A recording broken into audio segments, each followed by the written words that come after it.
Private কারের পাশ থেকে দেখবেন যে স্যার 2টা টাকা দেন, কিছু খাই নাই, হায় রে ছিঁড়া কাপড়, মলিন চেহারা, ভাঙ্গা একটা থালা হাতে নিয়ে স্যার 5টা টাকা দেন।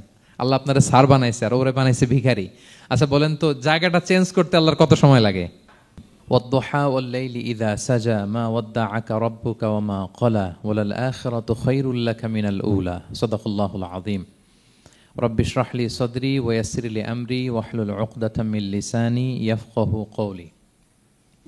আল্লাহ রব্বুল ইজ্জা ওয়াল জালালের দরবারে শুকরিয়া জ্ঞাপন করছি যে আল্লাহ তাআলা আমাদেরকে পবিত্র মাহে রমাদানে এসে পৌঁছার সুযোগ করে দিয়েছেন এবং আজকের ইফতার পূর্ববর্তী রমাদান অ্যান্ড কোরআন রিফ্লেকশন প্রোগ্রামে উপস্থিত হওয়ার সুযোগ করে দিয়েছেন। আমরা সবাই পড়ছি কালিমাতুশ শুকর, আলহামদুলিল্লাহ।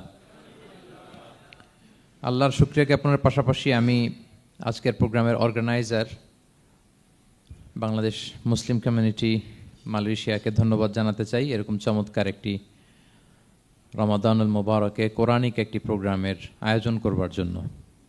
আমরা দোয়া করছি আল্লাহ তাআলা যেন এই কমিউনিটিকে ইসলামের জন্য কবুল করে এবং আমাদের যে ভাইরা নিরলস পরিশ্রম করে এই প্রোগ্রামগুলো আয়োজন করছে, আল্লাহ তাআলা এই পরিশ্রম, এই ডেডিকেশন, এফোর্ট যেন তাদের নাজাতের ওসিলা বানায়। সম্মানিত শুধু আমরা সবাই জানি এই মাসটির এত বরকতের কারণ হচ্ছে এটি কোরআন নাজিলের মাস। শাহরু রমাদান আল্লাযী উনজিলা ফীহিল কুরআন হুদাল লিন-নাস ওয়া বাইয়িনাতিম মিনাল হুদা ওয়াল ফুরকান। রমাদান এমন মাস যে মাসে আল্লাহ তাআলা কোরআন নাজিল করেছে। তো বেসিক্যালি এই মাসের মূল মর্যাদা কোরআনের কারণে। সাইয়েদনা জিবরিল আলাইহিস সালাম কোরআন নিয়ে এসেছেন, উনি শ্রেষ্ঠ ফেরেশতা হয়েছেন। আল্লাহর হাবিব সাল্লাল্লাহু আলাইহি ওয়াসাল্লামের উপর কোরআন নাজিল হয়েছে, ফলে উনি শ্রেষ্ঠ নবী হয়েছেন। রমাদানে কোরআন নাজিল হয়েছে, ফলে রমাদান শ্রেষ্ঠ মাস হয়েছে। কদরের রাতে কোরআন নাজিল হয়েছে, ফলে কদর শ্রেষ্ঠ রাত হয়েছে।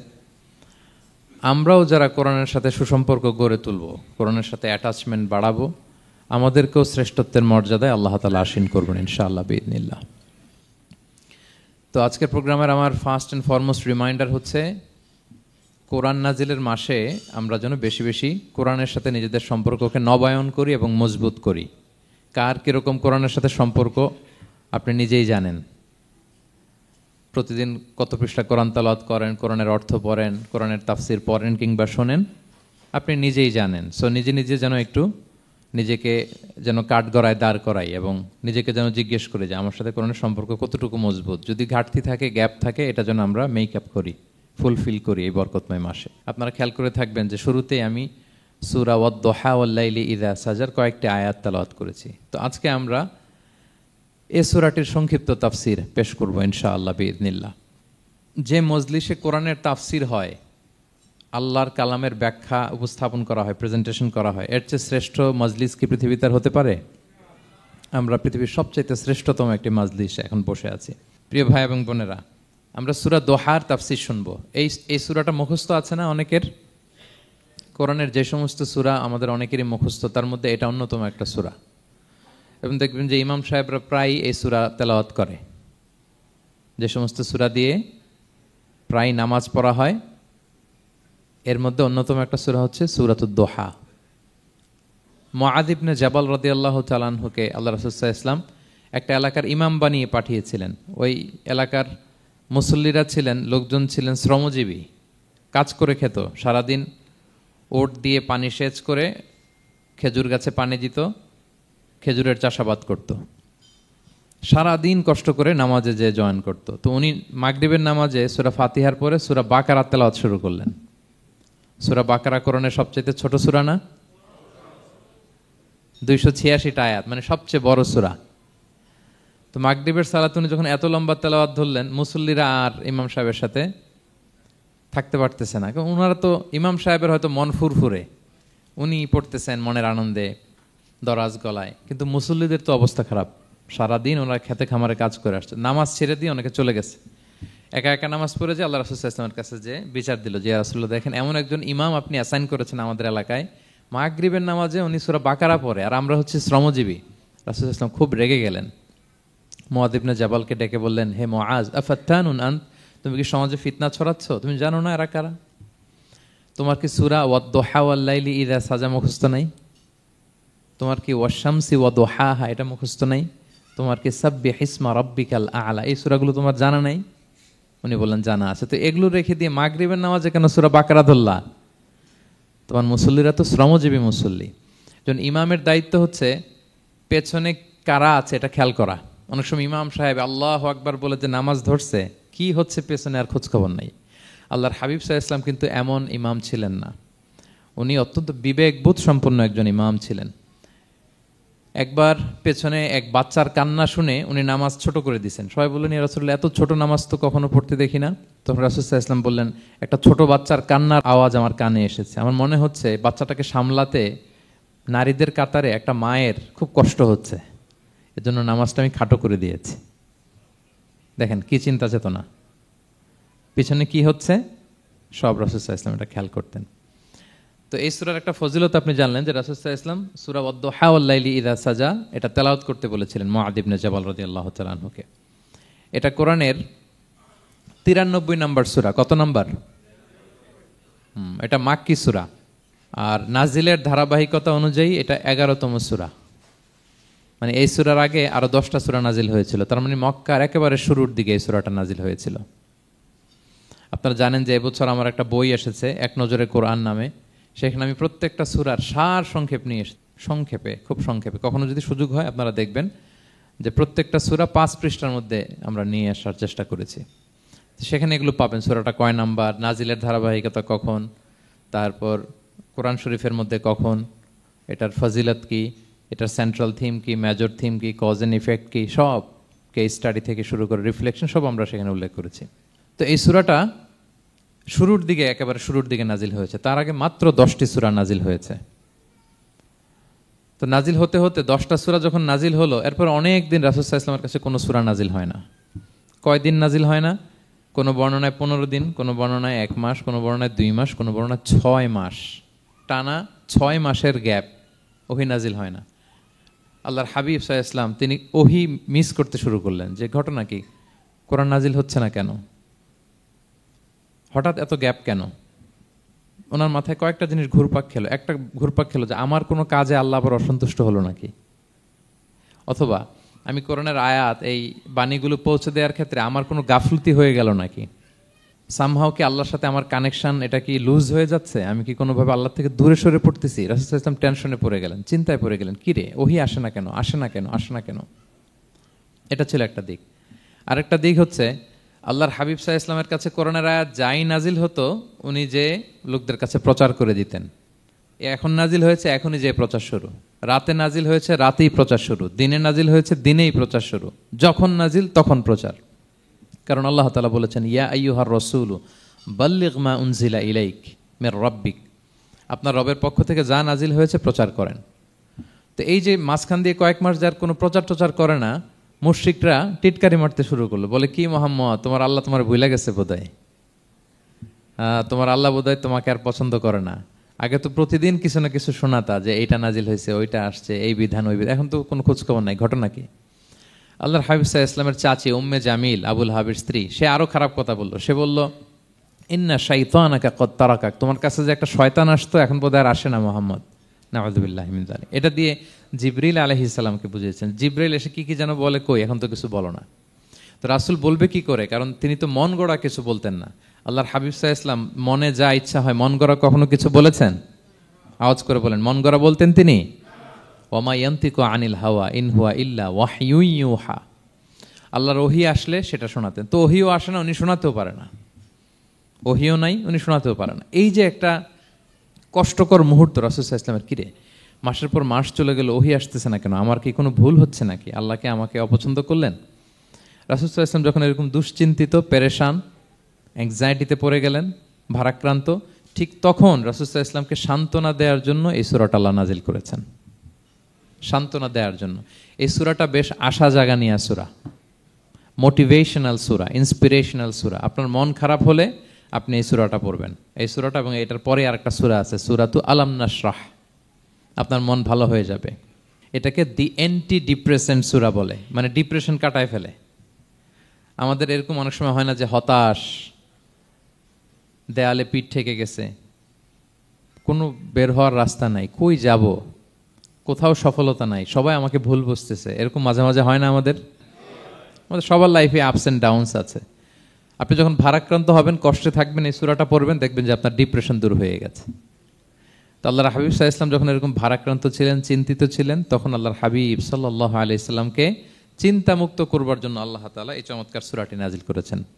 আল্লাহ নাজিল করলেন, আউযু বিল্লাহি মিনাশ শাইতানির রাজিম, বিসমিল্লাহির রহমানির রহিম, ওয়াদ-দুহা ওয়াল-লাইলি ইযা সাজা মা ওয়াদ্দাআকা রাব্বুকা ওয়া মা ক্বালা ওয়ালাল আখিরাতু খায়রুল লাকা মিনাল উলা ওয়ালা সাউফা ইউতিকা রাব্বুকা ফাতারদা। আল্লাহ তাআলা বললেন ওয়াদ-দুহা, আলোর শপথ। আমি একবার সরল বঙ্গানুবাদ করি, তারপরে আমি তাফসিরে ঢুকছি। ওয়াদ-দুহা, আলোর শপথ। ওয়াল-লাইলি ইযা সাজা, রাতের শপথ, যখন রাত নিঝুম নিস্তব্ধ হয়। মা ওয়াদ্দাআকা রাব্বুকা ওয়া মা ক্বালা, নবী হে, আপনার রব আপনার উপর অসন্তুষ্টও হয় নাই, আপনাকে ছেড়েও যায় নাই, আপনার রব আপনার সাথেই আছে। আলহামদুলিল্লাহ। ফিল করবেন যে আল্লাহ আমার সাথে আছে। সবসময় এটা ফিল করতে হবে যে আল্লাহ তাআলা আমার সাথে আছেন, তিনি আমাকে ভুলে যান নাই, ছেড়ে যান নাই। আরে তার রহমত ছাড়া তো একটা শ্বাস নেওয়া তো আমার সম্ভব না, ঠিক কিনা বলেন? আল্লাহর রহমত ছাড়া একটি সেকেন্ড এই পৃথিবীতে সার্ভাইভ করা কি আমাদের পক্ষে সম্ভব না। ওয়ালাল আখিরাতু খায়রুল লাকা মিনাল উলা, নবী হে, আপনার পরবর্তী সময় পূর্ববর্তী সময়ের চেয়ে অনেক ভালো হবে ইনশাআল্লাহ। মানে good days are coming in your life, ভালো সময় আসতেছে। ওয়ালা সাউফা ইউতিকা রাব্বুকা ফাতারদা, আর আপনার রব আপনাকে এত দিবেন আপনি খুশি হয়ে যাবেন। আপনার রব আপনাকে এত দিবেন আপনি নিয়ে কুলাতে পারবেন না। আলাম ইয়াজিদিকা ইয়াতীমান ফাআওয়া, নবী আপনি কি ইয়াতীম ছিলেন না? তিনি কি আপনাকে আশ্রয় দেননি? ওয়া ওয়াজাদাকা দাল্লান ফাহাদা, আপনি পথ খুঁজতেছিলেন, আল্লাহ আপনাকে পথ দেখিয়েছেন। ওয়া ওয়াজাদাকা আইলান ফাআগনা, আপনি নিঃস্ব রিক্ত হস্ত ছিলেন, আল্লাহ তাআলা আপনাকে ধনী বানিয়েছেন। ফাআম্মাল ইয়াতীমা ফালা তাকহার, খবরদার এতিমের সাথে কখনো কঠোর হবেন না। ওয়া আম্মা সাইলা ফালা তানহার, ফরিয়াদি যে সোয়াল করে হাত পাতে তাকে ধমক দিয়ে তাড়িয়ে দিবেন না। ওয়া আম্মা বিনি'মাতি রাব্বিকা ফাহাদ্দিস, আর আপনার রবের যে নেয়ামত আপনার প্রতি, এটার বর্ণনা করুন। সুবহানাল্লাহ। এ হচ্ছে সরল অনুবাদ সূরাতুদ দুহার। এবার আসুন আমরা এটার তাফসিরে ঢুকি। আল্লাহ তাআলা প্রথমে দুইটা শপথ করলেন, কসম করলেন, দুইটা ওথ। আমরা যদি সংক্ষেপে ভাগ করি তাহলে 11 আয়াত বিশিষ্ট এই সূরাতে প্রথম 2 আয়াতে দুইটা শপথ আছে, তারপরের 3টা আয়াতে রাসূল সাল্লাল্লাহু আলাইহি ওয়াসাল্লামকে 3টা কনফার্মেশন দেওয়া হয়েছে, সুসংবাদ দেওয়া হয়েছে। এরপরের 3টা আয়াতে আল্লাহর হাবিব সাল্লাল্লাহু আলাইহি ওয়াসাল্লামের অতীতে আল্লাহ কি নেয়ামত দিয়েছেন সেটার একটা রিমাইন্ডার দেওয়া হয়েছে। আর সবশেষে 3টা ওয়ার্ক প্ল্যান দেওয়া হয়েছে, কর্মসূচি, সেগমেন্ট। আপনি এক নজরে কোরআন এগুলো পাবেন, এরকম সেগমেন্ট আকারে আমরা ভাগ করেছি। আই রিপিট, আমি আবারও বলছি, সূরা দোহার 11 আয়াত বিশিষ্ট এই সূরার প্রথম 2 আয়াতে 2টি শপথ, তারপরের 3 আয়াতে 3টি সুসংবাদ, তারপরের 3 আয়াতে অতীতে যে রাসূলকে নেয়ামত দেওয়া হয়েছিল সেটা স্মরণ করিয়ে দেওয়া, আর শেষ 3 আয়াতে 3টা ওয়ার্ক প্ল্যান, কর্মসূচি, রাসূল সাল্লাল্লাহু আলাইহি ওয়াসাল্লাম কি করবেন। ক্লিয়ার হয়ে গেছে না সূরাটা? আসুন এবার তাফসিরে ঢুকি। আল্লাহ তাআলা বললেন ওয়াদ-দুহা, নবী আলোর শপথ। আলো, দোহা মানে আলো। আমার সাথে আওয়াজ করে বলুন, দোহা মানে কি? আলো, সকালের আলো, প্রভাতের সূর্য কিরণ। দিনের প্রথম অংশে একটা সানশাইন থাকে না, খুব চমৎকার লাগে 9টা 10টার দিকে, হ্যাঁ, সানশাইন। এই সকালের সানশাইনটাকে আরবিতে বলে দোহা। এই জন্য এই সময় আল্লাহর হাবিব সাল্লাল্লাহু আলাইহি ওয়াসাল্লাম নামাজ পড়তেন, এটাকে বলে সলাতুদ দোহা, মানে দোহার নামাজ। এটাকে বলে সলাতুদ দোহা, দোহার নামাজ। তো দেখেন রাসূল সাল্লাল্লাহু আলাইহি ওয়াসাল্লামের মন ভালো করবার জন্য প্রথমে আল্লাহর ওয়ার্ডিংটা দেখেন, আল্লাহ তাআলা কেমন চমৎকার শব্দ চয়েস করেন। প্রথমে আল্লাহ বললেন আলো। আলো বললেই তো মনটা ভালো হয়ে যায়, কি বলেন? এই আলো মানে আশার আলো, সম্ভাবনার আলো, প্রশান্তির আলো। ওয়াদ-দুহা, আলোর শপথ। মানে নবী আপনি হতাশ হবেন না, হাল ছাড়বেন না, ভরসা রাখুন। আপনি ঘর থেকে বের হন, দেখুন কি চমৎকার আলো। It's a beautiful day out there, জান, হোয়াট এ নাইস সানশাইন। কি চমৎকার উজ্জ্বল প্রভাতের সূর্য কিরণ, এত চমৎকার জলজলে সানশাইনিং এনভায়রনমেন্টে আপনার মন খারাপ হয় কি করে? ওয়াদ-দুহা, দোহার শপথ মানে প্রভাতের সূর্য কিরণের শপথ। আবার বললেন ওয়াল-লাইলি ইযা সাজা, রাতের শপথ, যখন সে রাত নিঝুম হয়, গভীর হয়, নিস্তব্ধ হয়। 2টা শপথ, আলোর শপথ আর রাতের অন্ধকারের শপথ। আলোর শপথ বলে বেসিকলি আল্লাহ তাআলা ওহির আগমনকে বুঝিয়েছেন, আর রাতের শপথ বলে আল্লাহ তাআলা বেসিকলি ওহির অনুপস্থিতিকে বুঝিয়েছেন। মানে রাত দিন দুইটাই যেমনি লাগে, আল্লাহ তাআলা বোঝাতে চাইলেন নবী আপনি টেনশন করবেন না, আমি উইথ ইউ, আমি আপনার সাথে আছি। ওহি আসা না আসা দুইটাই গুরুত্বপূর্ণ। রেগুলার যদি ওহি আসে এটা রিসিভ করতে আপনার কষ্ট হয়ে যাবে। আল্লাহর পক্ষ থেকে আসমানি কিতাবের যে ওহি, এটা সাধারণ কোনো কথা না। ইন্না সানুলকি আলাইকা কওলান সাকিলা, এটা খুব ভারী, হেভি ওয়েট। এটা পাহাড়ে নাজিল করলে, লাউ আনজালনা হাযাল কুরআনা আলা জাবাল লারাআইতাহু খাশিআম মুতাসাদ্দিআম মিন খাশিয়াতিল্লাহ, এটা মাউন্ট এভারেস্টের উপর নাজিল করলে পাহাড় ভেঙে খান খান হয়ে যেত। শীতের রাতে কোরআন নাজিল হলে রাসূল সাল্লাল্লাহু আলাইহি ওয়াসাল্লাম ঘেমে একাকার হয়ে যেতেন, কপাল বেয়ে টপ টপ করে ঘাম পড়তে ওহি রিসিভ করতে যেয়ে। তিনি ওটের উপরে করে মরুভূমিতে চড়ছেন, ওহি নাজিল হলে ওটের বুক মাটিতে মিশে যেত। এক সাহাবার মাথায় পায়ের মধ্যে মাথা রেখে রাসূল সাল্লাল্লাহু আলাইহি ওয়াসাল্লাম শুয়েছিলেন, তখন ওহি নাজিল হলো। সাহাবা বলছেন ওহির ভারে মনে হচ্ছে যে আমার পায়ের হাড্ডিটাই ফেটে যাবে। তার মানে এটা খুব ভারী বাণী, খুবই ভারী, এটা সাধারণ কোনো কালাম না। তো এই যে রাসূল সাল্লাল্লাহু আলাইহি ওয়াসাল্লামের কাছে যে ওহি নাজিল হচ্ছিল, এটা যদি রেগুলার নাজিল হয়, এটা রিসিভ করা রাসূল সাল্লাল্লাহু আলাইহি ওয়াসাল্লামের জন্য সহজ হবে না, কঠিন হয়ে যাবে। রেগুলার ওহি নাজিল হলে এটার যে পাওয়ার, প্রেশার, রাসূল সাল্লাল্লাহু আলাইহি ওয়াসাল্লামের স্নায়ু এটা বরদাস্ত করতে পারবে না। তো আল্লাহ বোঝাতে চাইলেন নবী, আমি কাফির রাজা বলে আপনাকে আমি ভুলে গেছি, কখনো না, নেভার এভার। বরং আপনার যাতে একটু রেস্ট হয়, আরাম হয়, আপনাকে একটু কমফোর্ট দেওয়ার জন্য আমি সাময়িকভাবে ইচ্ছে করে ওহিটা বন্ধ রেখেছি। সুবহানাল্লাহ পড়বেন না?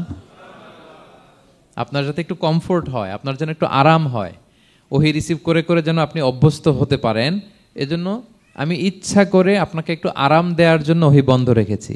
সারাদিন যদি, মানে দিনের 24 ঘন্টায় যদি সূর্য থাকে, ভাল লাগবে? আচ্ছা বলেন, 6 মাস টানা সূর্য ভাল লাগবে আপনার? রোদের গরমে আমরা অস্থির হয়ে যাব। তো 12 ঘন্টা সূর্যের আলোর পরে যেমনি রাতের দরকার আছে, আল্লাহ বোঝাতে চাইলেন ওহি নাজিল হওয়ার পাশাপাশি মাঝে মাঝে ওহি ব্রেক দেওয়ার দরকার আছে, ওহি বন্ধ থাকার দরকার আছে।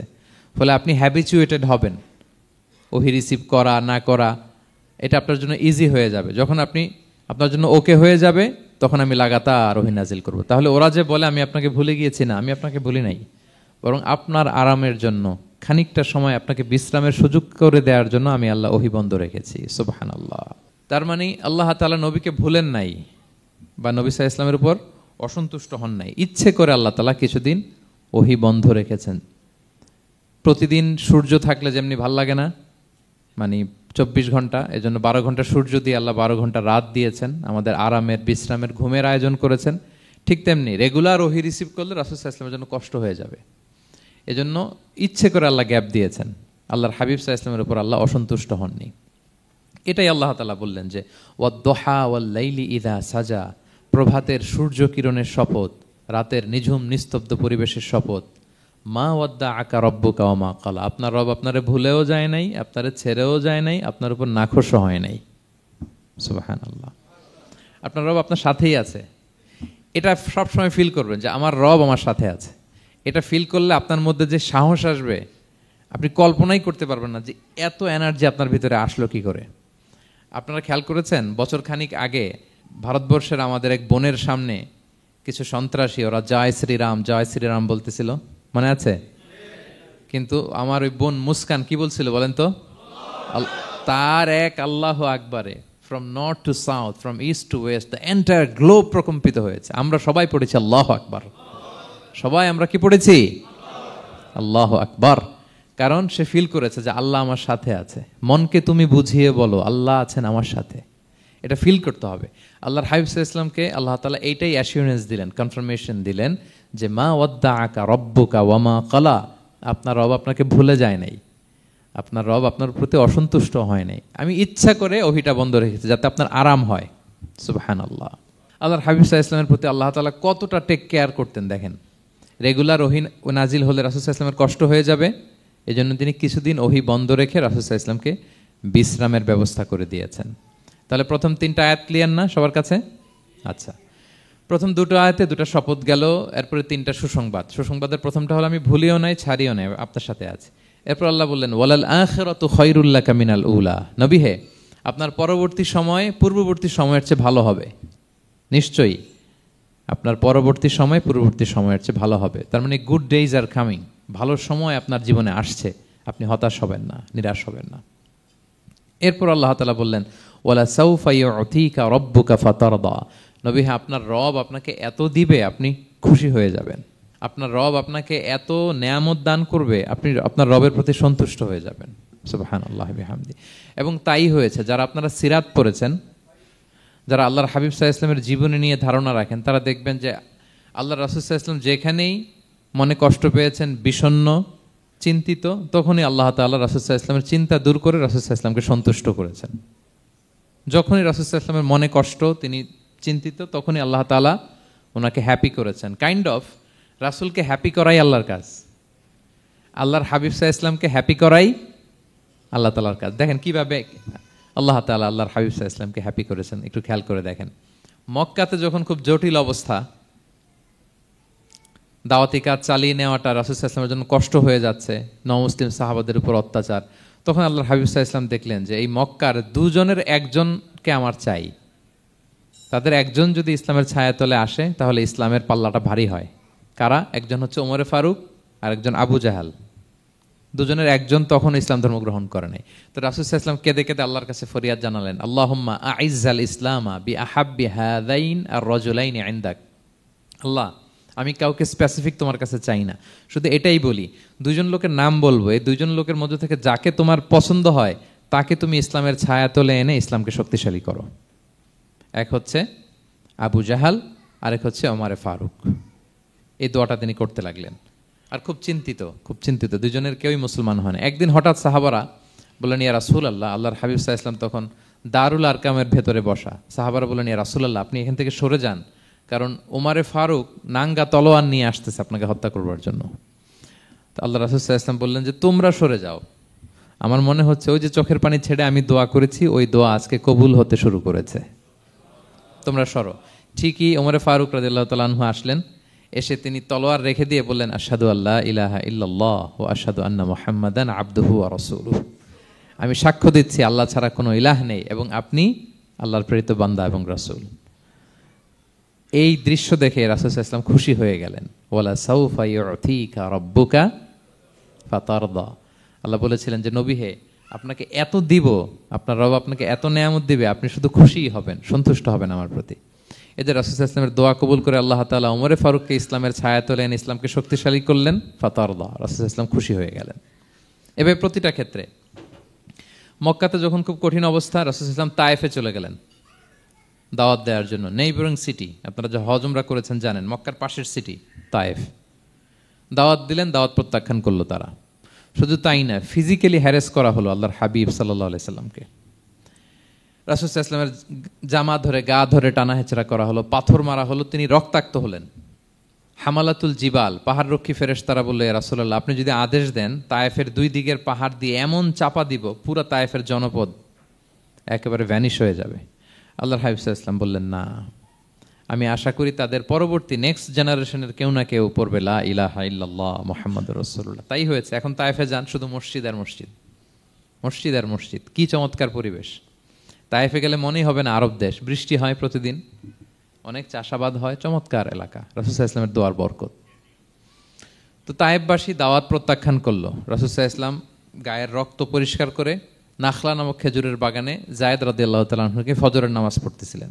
আল্লাহর হাবিব সাল্লাল্লাহু আলাইহি ওয়াসাল্লাম যখন ফজরের সালাতে তেলাওয়াত করতে লাগলেন, একদল জিন পাশ দিয়ে যাচ্ছিল। তারা তাদের এলাকায় যেয়ে বলল, ইন্না সামি'না কুরআনান আজাবা ইয়াহদি ইলা রুশদি ফাআমান্না বিহি।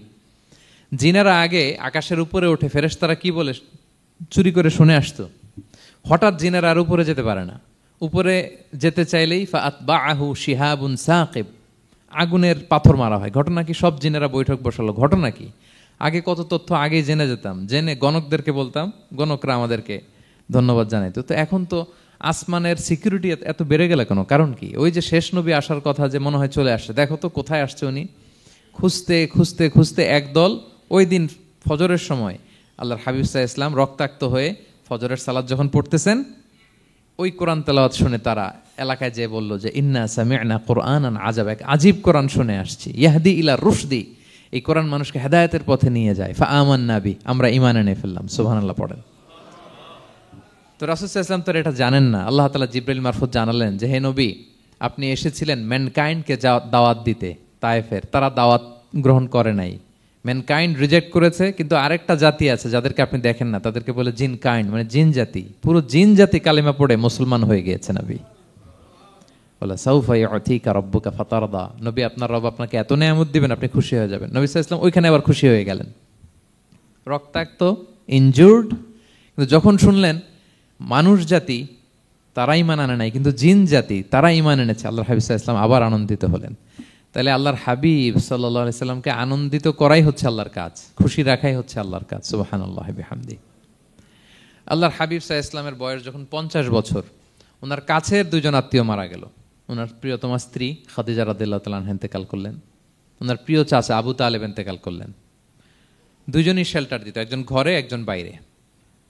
আবু তালেবের কারণে কেউ রাসূল সাল্লাল্লাহু আলাইহি ওয়াসাল্লামের গায়ে হাত তোলার সাহস পায় নাই। তো উনি যখন ইন্তেকাল করলেন রাসূল সাল্লাল্লাহু আলাইহি ওয়াসাল্লাম বিপদে পড়ে গেলেন। সারাদিন কাফেরদের বকা ঝকা গালি খেয়ে ঘরে যখন আসতেন, খাদিজা রাদিয়াল্লাহু তাআলা আনহার কথা শুনলে ওনার হৃদয়টা প্রশান্ত হয়ে যেত। তো বাইরের চাচাও নাই, ভেতরের স্ত্রীও নাই, দুজনই মারা গেলেন ওই বছর। ওই বছরকে বলা হয় আমুল হুজন, মানে দুশ্চিন্তার বছর। এত ভারাক্রান্ত আল্লাহর হাবিব সাল্লাল্লাহু আলাইহি ওয়াসাল্লাম হলেন, চিন্তিত হলেন, মনটা ভেঙে খান খান। আল্লাহ তাআলা কিন্তু ঠিকই বুঝেন যে তার হাবিবকে কখন হ্যাপি করতে হবে। আল্লাহ তাআলা তখন সাইয়েদনা জিবরাইল আলাইহিস সালামকে পাঠালেন যে যাও, আমার বন্ধুকে আর পৃথিবীতে থাকার দরকার নাই, আমার বন্ধুকে ঊর্ধ্ব জগতের নৈশ ভ্রমণের ইনভাইটেশন দিয়ে আসো, মানে মেরাজের ইনভাইটেশন দিয়ে আসো। পড়েন সুবহানাল্লাহ। সুবহানাল্লাযী আসরা বিআবদিহি লাইলাম মিনাল মাসজিদিল হারামি ইলাল মাসজিদিল আকসা, মসজিদুল হারাম থেকে মসজিদুল আকসা, তারপরে উপরে সুম্মা দানা ফাতাদাল্লা ফাকানা কাবা কাউসাইনি আও আদনা। আল্লাহর আরশে চড়ে গেলেন, জান্নাত জাহান্নাম দেখিয়ে, নতুন কিছু গিফট দিয়ে, তার পেয়ারা হাবিবের মন ভালো করে এরপরে আবার দুনিয়ায় পাঠালেন।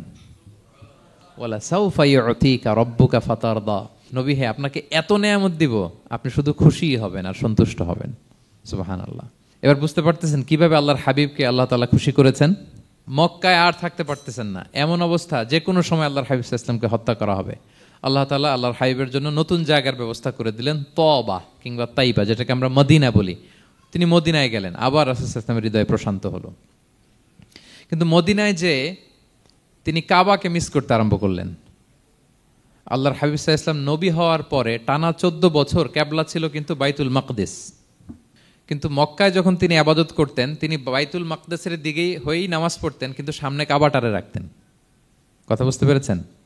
মক্কায় যখন তিনি নামাজ পড়তেন 13 বছর, কিবলা যেহেতু বাইতুল মাকদিস, বাইতুল মাকদিসের দিকেই হয়ে নামাজ পড়তেন, কিন্তু মাঝখানে রাখতেন কোনটারে? কাবাকে। তাহলে কেমন যেন কাবাই তার সামনে। আচ্ছা, কিন্তু মদিনায় যখন গেলেন এখন তো আর সুযোগ নাই, কাবা একদিকে, বাইতুল মাকদিস আরেক দিকে, এখন কাবাকে আর সামনে রাখা যাচ্ছে না। মিস করতে লাগলেন কাবাকে।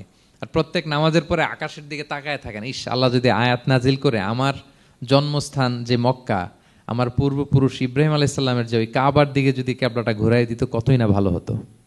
আল্লাহ বলেন যে আপনি যে কদ নারা তাকাল্লুবা ওয়াজহিকা ফিস সামা, নবী আপনি যে আকাশের উপর চেহারা উঠিয়ে মনে মনে কি চান আমি তো বুঝি।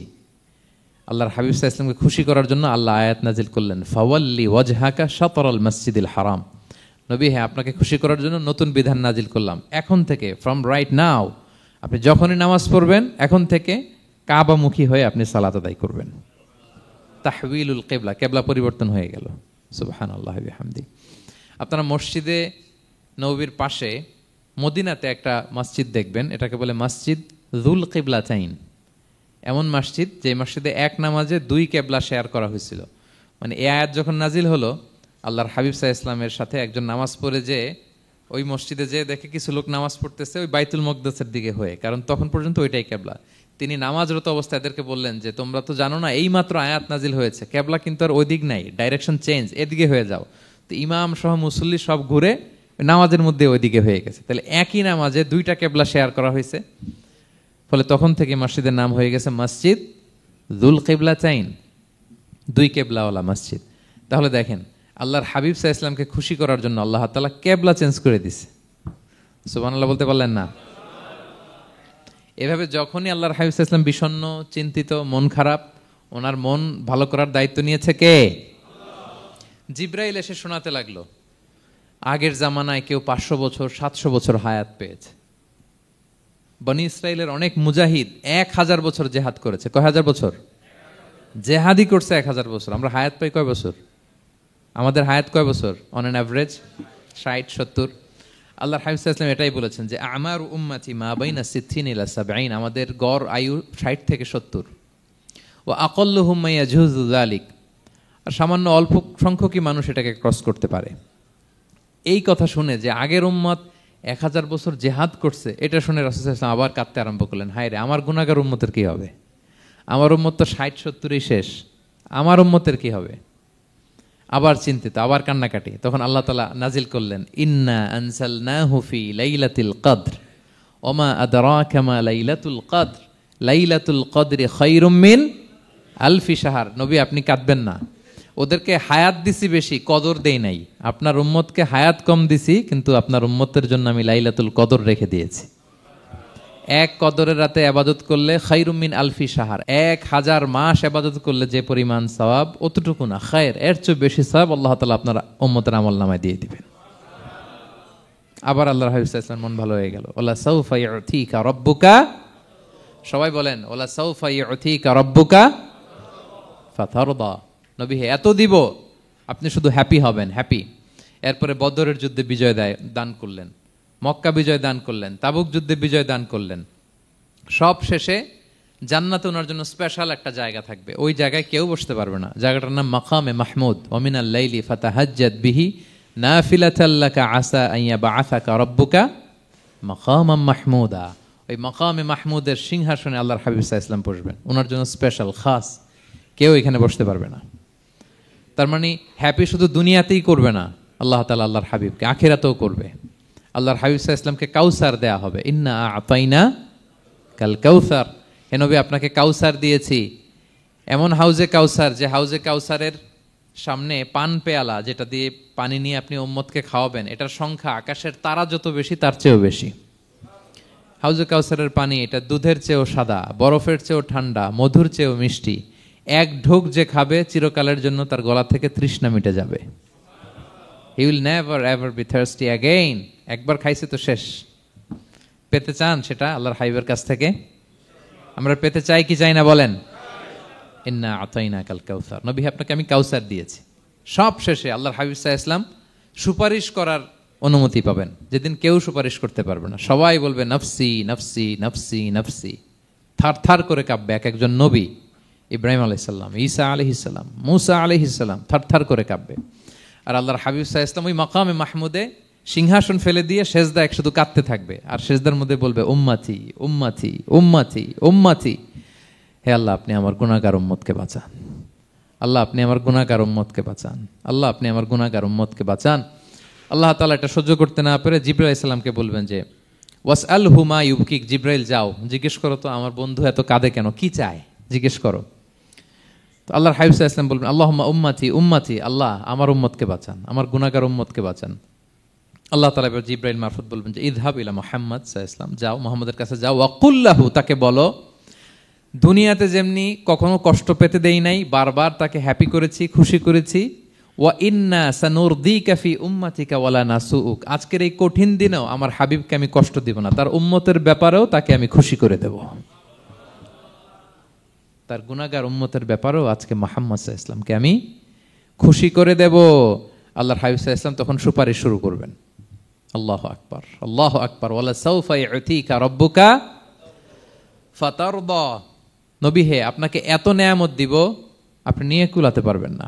সব শেষে এই গুনাহগার উম্মতকে সুপারিশ করে জাহান্নাম থেকে নাম কাটিয়ে সবাইকে নিয়ে তিনি একটা ফ্ল্যাগ হাতে নিয়ে তিনি জান্নাতের দিকে ছুটবেন। ওই ফ্ল্যাগের মধ্যে লেখা থাকবে আলহামদু। কি লেখা থাকবে? মানে প্রশংসা, প্রশংসার পতাকা। নিজেও তো প্রশংসিত। মুহাম্মদ মানে কি জানেন? মুহাম্মদ মানে কি? প্রশংসিত। এই কারণে মুহাম্মদ সাল্লাল্লাহু আলাইহি ওয়াসাল্লামকে মক্কার লোকেরা গালি দিয়েও শান্তি পেত না। মানে যদি বলি এই প্রশংসিত লোকটা খারাপ, কথাটা হইল? প্রথমে আগে বলা লাগে কি? প্রশংসিত। মুহাম্মদ মানে কি? তো এই জন্য মক্কার লোকেরা রাসূল সাল্লাল্লাহু আলাইহি ওয়াসাল্লামকে মুহাম্মদ না বলে ডাকতো মুদাম্মাম, মানে নিন্দিত। তো মুদাম্মাম তো রাসূলের নাম না, রাসূল সাল্লাল্লাহু আলাইহি ওয়াসাল্লামের নাম কি? মুহাম্মদ, প্রশংসিত। এই জন্য গালি দিয়েও তারা মজা করতে পারতো না, সুবিধা করতে পারতো না। গালি দিলেও আগে প্রশংসা করে নেওয়া লাগতো। প্রথমে বলতো মুহাম্মদ পাগল, এরকম বলতো নাউযুবিল্লাহ, তার মানে প্রশংসিত লোকটা পাগল। হইলো? এটা গালি হয়েছে? ঘুরে ফিরে তো প্রশংসাই হয়ে গেল। তো আল্লাহর হাবিব সাল্লাল্লাহু আলাইহি ওয়াসাল্লাম লিওয়াউল হামদ, প্রশংসার ফ্ল্যাগ নিয়ে বিশাল উম্মতকে নিয়ে জান্নাতে অভিমুখে যাবেন এবং জান্নাতের দরজায় হি উইল বি দা প্রথম নক করবেন উনি। তখন জান্নাতের রক্ষী ফেরেশতা বলবে মান আনতা, কে? আল্লাহর হাবিব সাল্লাল্লাহু আলাইহি ওয়াসাল্লাম বলবেন আনা মুহাম্মদ, আমি মুহাম্মদ। তো ফেরেশতা বলবে আমরা দাঁড়ায় আছি এজন্য আল্লাহ বলে দিয়েছেন মুহাম্মাদের আগে কাউকে যেন এন্ট্রি দেয়া না হয়, আপনার আগে যেন কারোর জন্য জান্নাতের দরজা না খুলি, স্পেশাল উপর থেকে অর্ডার আছে। আপনি যেহেতু নক করেছেন, ওয়েলকাম, আসেন। পুরো উম্মাহ নিয়ে আল্লাহর হাবিব সাল্লাল্লাহু আলাইহি ওয়াসাল্লাম জান্নাতে ঢুকবেন। ওয়ালা সাউফা ইউতিকা রাব্বুকা ফাতারদা, নবী হে আপনাকে অচিরেই এত নেয়ামত দিব আপনি সন্তুষ্ট হয়ে যাবেন। প্রথম দুইটা শপথ গেল, এরপর তিনটা সুসংবাদ গেল। এরপর আল্লাহ তাআলা অতীতে যে নবীর পাশে ছিলেন, অতীতে যে বিভিন্ন নেয়ামত দিয়ে আল্লাহর হাবিব সাল্লাল্লাহু আলাইহি ওয়াসাল্লামকে আল্লাহ তাআলা ধন্য করেছেন, এগুলো রিমাইন্ডার দিচ্ছেন যে নবী আপনি কেন চিন্তিত হন, আমি আগেও ছিলাম আপনার সাথে, এখনো আছি, ভবিষ্যতেও থাকবো। তিনি বললেন আলাম ইয়াজিদকা ইয়াতীমান ফাআওয়া, তিনি কি আপনাকে ইয়াতীম অবস্থায় পাননি, তিনি কি আপনাকে আশ্রয় দেননি? আপনারা জানেন আল্লাহর হাবিব সাল্লাল্লাহু আলাইহি ওয়াসাল্লাম যখন মায়ের পেটে, তখনই তার পিতা দুনিয়া থেকে ইন্তেকাল করেছেন। মায়ের পেটে তার বয়স হচ্ছে 6 মাস, দুনিয়াতে আসেননি আল্লাহর হাবিব সাল্লাল্লাহু আলাইহি ওয়াসাল্লাম রাহমাতাল লিল আলামিন। মায়ের পেটে থাকা অবস্থায় বাবা হারিয়েছেন, দুনিয়াতে আসলেন 6 বছর বয়সে তিনি মাকে হারিয়েছেন। কয় বছর বয়সে? 6 বছর। তারপর মায়ের ইন্তেকালের পরে দাদার কাছে, আব্দুল মুত্তালিবের কাছে লালিত পালিত হতে লাগলেন। 8 বছর বয়সে দাদাও ইন্তেকাল করলেন। বাবা চলে গেলেন জন্মের আগে, মা চলে গেলেন 6 বছর মানে শিশু থাকতে। 8 বছর বয়সে তো শিশু, দাদাও চলে গেলেন।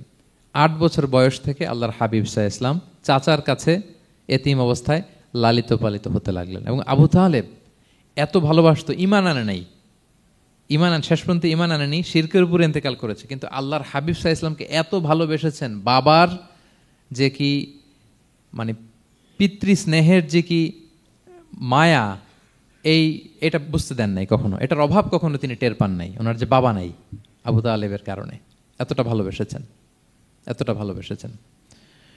তার মানে কখনোই রাসূল সাল্লাল্লাহু আলাইহি ওয়াসাল্লামকে লালন পালন, রক্ষণাবেক্ষণ, টেক কেয়ারের কোনো গ্যাপ আল্লাহ তাআলা রাখেননি। হালিমাতু সাদিয়ার কাছে, পরে মায়ের কাছে, উম্মে আইমানের কাছে, দাদা আব্দুল মুত্তালিবের কাছে, পরে চাচার কাছে, একটার পর একটা স্লট বাই স্লট রেডি। সেটাই স্মরণ করে দিলেন যে নবী এমন তো হয় নাই যে আপনাকে লালন পালনের জন্য কেউ ছিল না। আলাম ইয়াজিদকা ইয়াতীমান ফাআওয়া, আপনার রব কি আপনাকে ইয়াতীম অবস্থায় আশ্রয়ের ব্যবস্থা করে দেননি? মানে তখন তো আমি ছিলাম আপনার সাথে, কেউ ছিল না, তখন তো আমি ছিলাম। তো আপনার তো ভয় কিসের? আপনি হতাশ হবেন না, নিরাশ হবেন না, হাল ছাড়বেন না আপনি। তাহলে প্রিয় ভাইরা, আল্লাহর হাবিব সাল্লাল্লাহু আলাইহি ওয়াসাল্লাম ইয়াতীম অবস্থায় পৃথিবীতে এসেছিলেন এবং এজন্য ইয়াতীমের সাথে ভালো আচরণ তিনি করতে বলতেন আল্লাহর হাবিব সাল্লাল্লাহু আলাইহি ওয়াসাল্লাম। যারা এতিমকে ভালোবাসে আল্লাহ তাদেরকে ভালোবাসে। এবং আল্লাহর হাবিব সাল্লাল্লাহু আলাইহি ওয়াসাল্লাম বলতেন আনা ওয়া কাফিলুল ইয়াতীমি ফিল জান্নাতি কাহাতাইন, আমি এবং এতিমের রক্ষণাবেক্ষণকারী এইভাবে প্রতিবেশীর মতো জান্নাতে থাকব। এই 2 আঙ্গুলের মাঝে যেমনি গ্যাপ নাই, আমার আর এতিমের রক্ষণাবেক্ষণকারী তার বাড়ির মাঝখানে কোনো গ্যাপ থাকবে না জান্নাতে। We will be neighbour in paradise, জান্নাতে এরকম আমরা কাছাকাছি থাকবো। আল্লাহু আকবার পড়েন। তাহলে এতিমের রক্ষণাবেক্ষণকারীকে আল্লাহ তাআলা ভালোবাসেন। যারা এতিমকে পছন্দ করে না, এতিমকে তাড়িয়ে দেয়, তাদেরকে আল্লাহ পছন্দ করেন। আল্লাহ তাআলা বলেন আরাআইতাল্লাযী ইউকাযযিবু বিদ্দীন ফাযালিকাল্লাযী ইয়াদউল ইয়াতীম, যারা আখিরাতকে অবিশ্বাস করে তারাই এতিমকে ঘাড় ধাক্কা দিয়ে তাড়িয়ে দেয়। কোনো বিশ্বাসী কখনো এতিমের সাথে খারাপ আচরণ করে না। আপনাদের যাদের মন শক্ত, অনেকের চোখ দিয়ে পানি নামে না। আমার এক আত্মীয় আছে খুব আল্লাহওয়ালা, আমার জীবনে এত আল্লাহওয়ালা আমি দেখি নাই, কিন্তু ওনার চোখ দিয়ে পানি নামে না। বারবার এসে আমারে বলে যে মিজান কি করবো বলো, তুমি একটু মোনাজাত ধরো। আমার মনে আছে আমি ওনাকে নিয়ে মোনাজাত ধরতাম, তো ওনার কান্না আসে না চোখ দিয়ে। এত আল্লাহওয়ালা, খুব ভালো মানুষ, কিন্তু চোখ দিয়ে পানি নামে না। এটা অনেকের হয়, নানা কারণে হয়। তো আল্লাহর হাবিব সাল্লাল্লাহু আলাইহি ওয়াসাল্লাম বলেছেন কারো যদি চোখ দিয়ে পানি না নামে বা হৃদয় নরম না হয়, তারা যেন এতিমের মাথায় হাত বুলিয়ে দেয়। এক সাহাবী এসে বলেন ইয়া রাসূলুল্লাহ, আমার হৃদয়টা বড় শক্ত, হৃদয় নরম হয় না। রাসূল সাল্লাল্লাহু আলাইহি ওয়াসাল্লাম বললেন তাই, আচ্ছা আতুহিব্বু আন ইয়ালিনা কলবুক, তুমি কি চাও তোমার হৃদয় নরম হোক, ওয়া তুদরাকা হাজাতুক, এবং তোমার আশা পূরণ হোক? তিনি বললেন হ্যাঁ। তখন রাসূল সাল্লাল্লাহু আলাইহি ওয়াসাল্লাম বললেন ইরহামিল ইয়াতীম, এতিমের উপর রহম করো। ওয়ামসা আলা রাসি, এতিমের মাথায় হাত বুলিয়ে দাও। ওয়া আতইমহু মিন তুআমিক, তোমার খাবার এতিমকে খাওয়াও।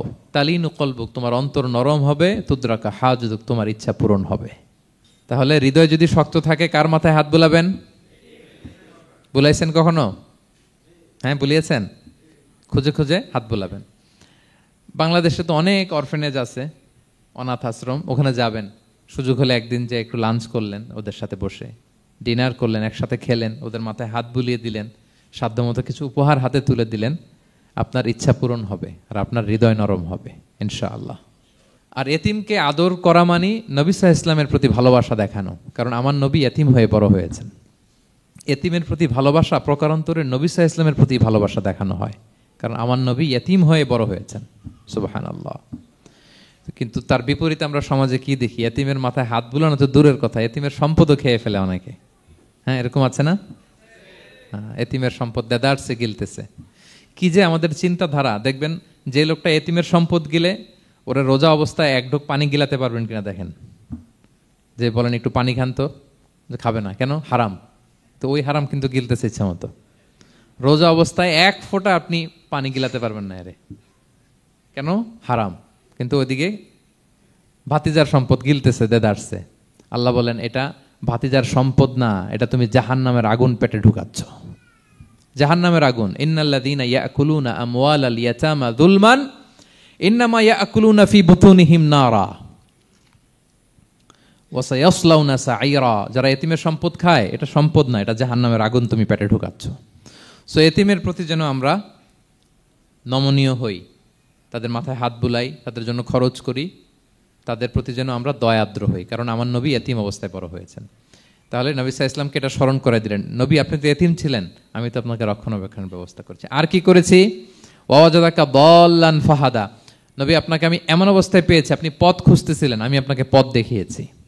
You are searching the right path and I guided you to the right sense of direction. আপনি পথ খুঁজতেছিলেন, আমি পথ দেখাইছি। এখানে দল্লানের অর্থ পথভ্রষ্ট করা যাবে না। ওয়াজাদাকা দল্লান, হে নবী আপনাকে আমি পথভ্রষ্ট পেয়েছি, পরে পথ দেখাইছি, এরকম বলা যাবে না। এটা আল্লাহর হাবিব সাল্লাল্লাহু আলাইহি ওয়াসাল্লামের ক্ষেত্রে প্রযোজ্য নয়। অনেক বাংলা তাফসীর অর্থে আমি দেখেছি পথ হারা, নবী আপনাকে আমি পথ হারা পেয়েছি, পথ দেখেছি, এটাও খুব একটা সুন্দর না। সবচেয়ে সুন্দর হচ্ছে নবী আপনি পথ খুঁজতেছিলেন, সত্যের অনুসন্ধানী ছিলেন। অনেক সময় দেখবেন অনেক পথিক যেতে যেতে এমন এক জায়গায় যায়, দেখে 3 রাস্তা কিন্তু কোনো সাইনবোর্ড নাই। পুরাতন রাস্তাগুলোতে এরকম অনেক সময় হতো না আমাদের, 3 দিকে রাস্তা, কোনো সাইনবোর্ড নেই, তো যাবো কই? এটা বুঝালেন যে নবী আপনি পথ খুঁজতেছিলেন, আমি আপনাকে দেখিয়েছি, হে নবী এটাই সিরাতুল মুস্তাকিমের পথ। ওয়াজাদাকা দাল্লান ফাহাদা, আপনি পথ খুঁজতেছিলেন, আমি আপনাকে পথ দেখিয়েছি। তো ছোটবেলায় সাথে ছিলাম, পথ খুঁজতেছিলেন, পথ দেখালাম, আমি আপনার ভুললাম কোথায়? কাফিরদের কথায় মন খারাপ করেন কেন যে তারা বলে আমি আপনাকে ভুলেছি, ছেড়েছি? নো, নেভার এভার, আমি আপনার সাথেই আছি। তারপর আল্লাহ তাআলা বললেন ওয়াজাদাকা আইলান ফাআগনা, তিনি আপনাকে রিক্ত হস্ত নিঃস্ব পেয়েছেন, সম্পদহীন অবস্থায় পেয়েছেন, পরে সম্পদশালী করেছেন। সুবহানাল্লাহ। আল্লাহর হাবিব সাল্লাল্লাহু আলাইহি ওয়াসাল্লাম শুরুতে সম্পদের অত যোগান ছিল না, পরে খাদিজা রাদিয়াল্লাহু তাআলা আনহার সাথে যখন বিয়ে হলো, আল্লাহ তাআলা সম্পদের কষ্ট দূর করলেন, কারণ খাদিজা রাদিয়াল্লাহু তাআলা আনহা অনেক বড় ব্যবসায়ী ছিলেন। বিয়ের আগে পার্টনারশিপে বিজনেস ছিল রাসূল সাল্লাল্লাহু আলাইহি ওয়াসাল্লামের সাথে। আল্লাহর হাবিব সাল্লাল্লাহু আলাইহি ওয়াসাল্লাম শ্রম দিয়েছেন, খাদিজা রাদিয়াল্লাহু তাআলা আনহার ইনভেস্টমেন্ট ছিল।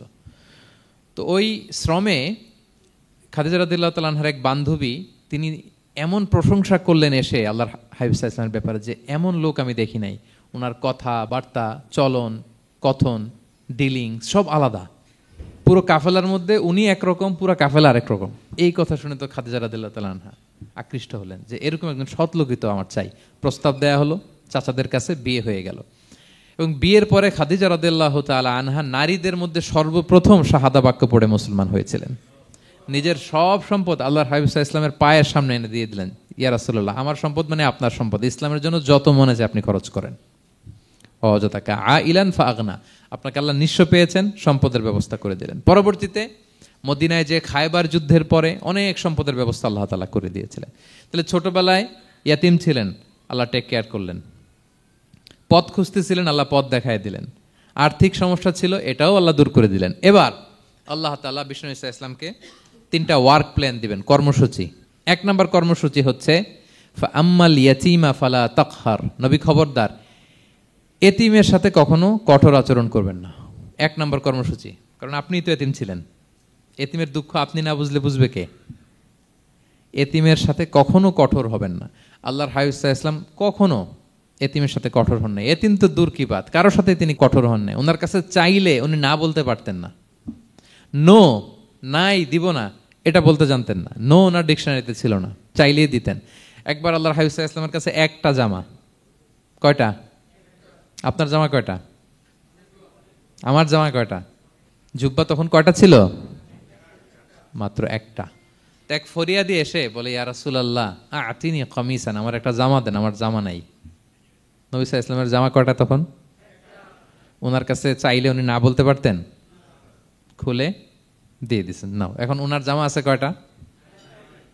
তো জামাও নাই, বেরও হতে পারে না। কি এক মুসিবত! আল্লাহ তাআলা আয়াত নাজিল করলেন, ওয়াল্লাযীনা ইযা আনফাকু লাম ইউসরিফু ওয়া লাম ইয়াকতুরু ওয়া কানা বাইনা যালিকা কাওয়ামা। নবী হে, যারা বিশ্বাসী তারা দানের সময় ভারসাম্য করবে। মানে অনেকগুলো থাকলে আপনার একটা দিতেন, ছিলই যখন একটা, ওইটার হকদার তো ফরিয়াদির চেয়ে আপনি বেশি। এখন যে দিয়ে দিলেন, আপনি পড়বেন কি?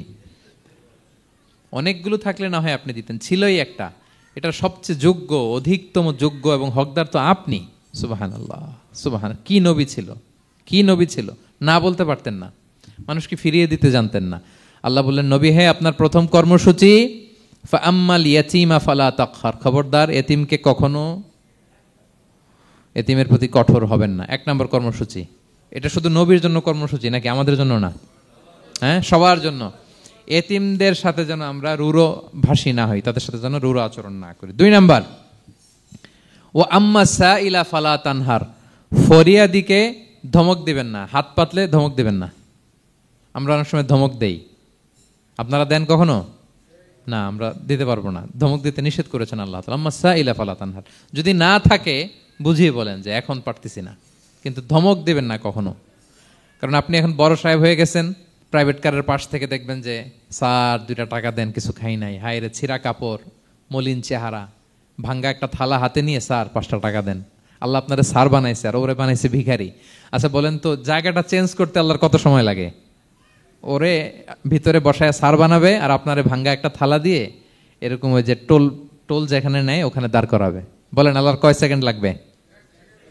লাগবে? লাগবে? 1 সেকেন্ডও লাগে না। সো ও আম্মা সাইলা ফালা তানহার, ফরিয়াদিকে ধমক দিয়ে তাড়িয়ে দিও না, খবরদার। ওকে আল্লাহ ফরিয়াদি বানিয়ে পরীক্ষা করছে, আর তোমাকে আল্লাহ সম্পদশালী বানিয়ে পরীক্ষা করছে। তাহলে 1 নম্বর কর্মসূচি ছিল এতিমের সাথে রূঢ়ভাষী হবেন না। 2 নম্বর হচ্ছে ফরিয়াদিকে ধমক দিবেন না। 3 নম্বর, ও আম্মা বিনিআমাতি রাব্বিকা ফাহাদ্দিস, আল্লাহ তাআলা আপনাকে যে নেয়ামত দিয়েছে এই নেয়ামতের আপনি কি করেন? বর্ণনা করেন। ও আম্মা বিনিআমাতি রাব্বিকা ফাহাদ্দিস, আল্লাহ নেয়ামতের বর্ণনা করেন, শুকরিয়া করেন। কারণ আল্লাহ তাআলা আমাদের অনেককে ইয়তিম বানায় নাই, আমাদেরকে ফরিয়াদি বানায় নাই। আমরা অনেকেই আছি, আমরা এখনো ইয়তিম না, আমার আব্বা আম্মা এখনো বেঁচে আছেন, আমাদের অনেকের আব্বা আম্মা বেঁচে আছেন। ইয়তিম মূলত ছোট অবস্থায় যদি বাবা মারা যায় তাকে আরবিতে ইয়তিম বলে। মান মাতা আবুহু ওয়া হুয়া সগীর, কেউ ছোট, তার বাবা মারা গেছে, তাকে শরীয়তের পরিভাষায় কি বলে? ইয়তিম। তা আমরা অনেকেই তো ইয়তিম না, আমরা অনেকেই তো অন্যের কাছে হাত পাতা লাগে না, তো আমরা ভালো আছি না? আমাদের দেখবেন যে প্রায় হিসাবটা হচ্ছে আমার কি নাই। আমাদের হিসাবটা কি? কি নাই, কি যে আছে এটার হিসাব করে কুলানোও যাবে না, ঠিক কিনা বলেন? হ্যাঁ, ঠিক যেই মুহূর্তে এখানে বসে আমরা এই চমৎকার ইফতারি নিয়ে বসে আছি, ঠিক একই মুহূর্তে দেখবেন যে হসপিটালের আইসিইউতে শুয়ে শুয়ে কাতরাচ্ছে অনেকে। হ্যাঁ, ঠিক এই মুহূর্তে কিডনি ডায়ালিসিস চলতেছে, দেখছেন? কিডনি পেশেন্ট এদিকে ছিদ্র করে ব্লাড সব বের হয়ে রিফাইনিং হয়ে আরেক দিক দিয়ে ঢুকে, ওর চিৎকার শুনলে। বার্ন ইউনিটে গেছেন কখনো? আগুনে পোড়া রুগী, আপনার তো অনেক কিছু নাই, আমার এটা নাই, ওইটা নেই, আল্লাহ এটা দিল না, এটা নিয়ে আসেন। আপনি বার্ন ইউনিটে একদিন যায়েন, তাহলে বুঝবেন যে আল্লাহ আপনারে কত শান্তিতে রেখেছে। না খেয়ে কয় রাত কাটিয়েছি আমরা, বলেন তো? কত লোক বাড়ি ভাড়া পরিশোধ করতে পারে না, ঋণের বোঝায় জর্জরিত, দুরারোগ্য ব্যাধিতে আক্রান্ত, ক্যান্সারের লাস্ট স্টেজে। তাদের সাথে একটু দেখা করেন, 4th স্টেজে চলে আসছে ক্যান্সার পেশেন্ট। তার চেহারা, তার খাবার, তার চলাফেরা, কিভাবে তার প্রতিটা সেকেন্ড কাটে, একটু দেখে আসবেন, তাইলে বুঝবেন যে কত আল্লাহর দেয়া নেয়ামতের সাগরে হাবুডুবু খাই আমরা। এজন্য আল্লাহ বলেছেন 3 নম্বর কর্মসূচি হচ্ছে ওয়া আম্মা বিনি'মাতি রাব্বিকা ফাহাদ্দিস, আল্লাহ নেয়ামতের শুকরগুজার হও।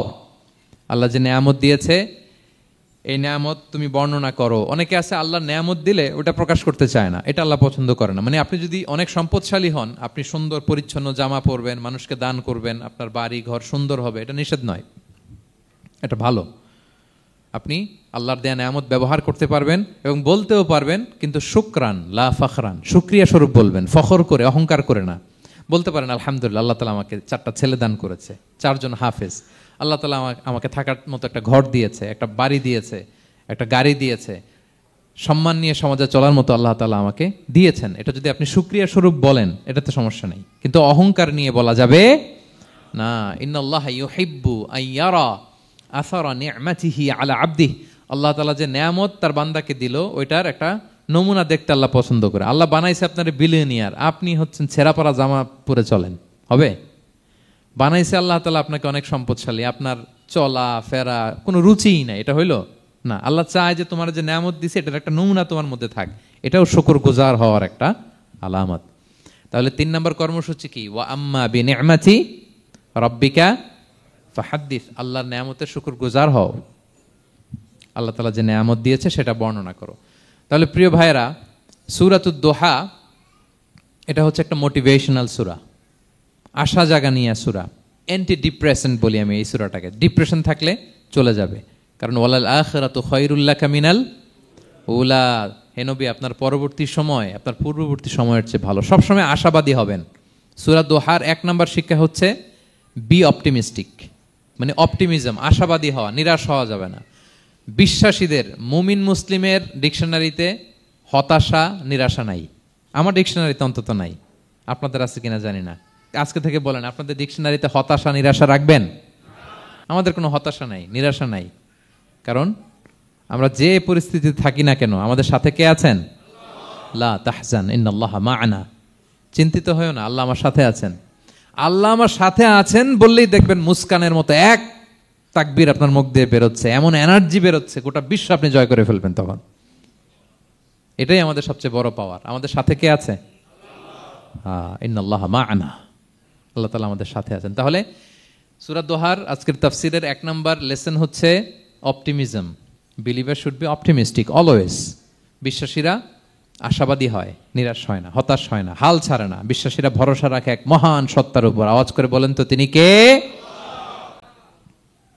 আল্লাহর উপর ভরসা রাখে, আমরা নিরাশ হই না। 2 নাম্বার শিক্ষা হচ্ছে গ্রেটফুলনেস, কৃতজ্ঞতা। আপনার জীবনে অনেক কিছু আছে, নাই নাই বলবেন না, শুধু কমপ্লেইন করবেন না। অনেকে দেখবেন শুধু অভিযোগ, এটা নাই ওইটা নাই, এই পাইলাম না, ওর আছে এটা, ওর, আমার সাথে কেন এমন হয়, আমার সাথে শুধু আমার সমস্যা। এগুলো যারা বলে তাদেরকে আল্লাহ নেয়ামত আরো ছিনিয়ে নেয়। বরং যারা অল্প পেয়েও বলে আলহামদুলিল্লাহ, তাদেরকে নেয়ামত দেওয়ার ধারাবাহিকতা আল্লাহ তাআলা অব্যাহত রাখেন। সব অবস্থায় আলহামদুলিল্লাহ, যে কোনো পরিস্থিতিতে, যে কোনো অবস্থায় কি বলবো আমরা? আপনি খেয়াল করে দেখেন না যে আপনার কি কি আছে, কত কিছু যে আপনার আছে, অবাক করা। 3 নাম্বার কাইন্ডনেস। 3 নাম্বার লেসন হচ্ছে কাইন্ডনেস, দয়া। আমরা যেন অন্যের প্রতি দয়াশীল হই। আপনি অন্যের প্রতি দয়ালু হলে আপনার প্রতি দয়ালু হবো কে? ওয়াল্লাহু ফি আউনি আবদিহি মা দামাল আবদু ফি আউনি আখি। আল্লাহ ততক্ষণ পর্যন্ত কোনো বান্দার সাহায্যে থাকে যতক্ষণ পর্যন্ত ওই বান্দা তার ভাইয়ের সাহায্যে থাকে। তাহলে বলেন তো, আল্লাহর সাহায্য পাওয়ার প্রথম শর্ত কি? অন্যের জন্য সাহায্যের হাত বাড়িয়ে দেওয়া। তাহলে মনে থাকবে তো? নাকি এতিমকে ধাক্কা দিয়ে বের করে দিবেন? ফরিয়াদিকে ধমক দিবেন একটা? বড় সাহেব তো আপনি, বড় স্যার, খবরদার। তাহলে 1 নম্বর লেসন অপটিমিজম। আমরা হতাশ হব না, হতাশা আমাদের ডায়েরিতে নাই, আমরা আশাবাদী, আমরা আল্লাহর রহম ভরসার ভিখারি, ঠিক কিনা বলেন?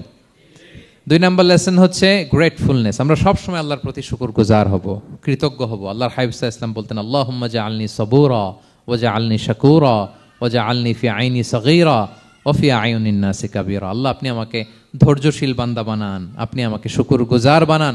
আল্লাহ আমার চোখে আমাকে ছোট বানান, আল্লাহ গোটা বিশ্বের মানুষের চোখে, জনতার চোখে আমাকে বড় বানান। আওয়াজ করে পড়েন আমিন।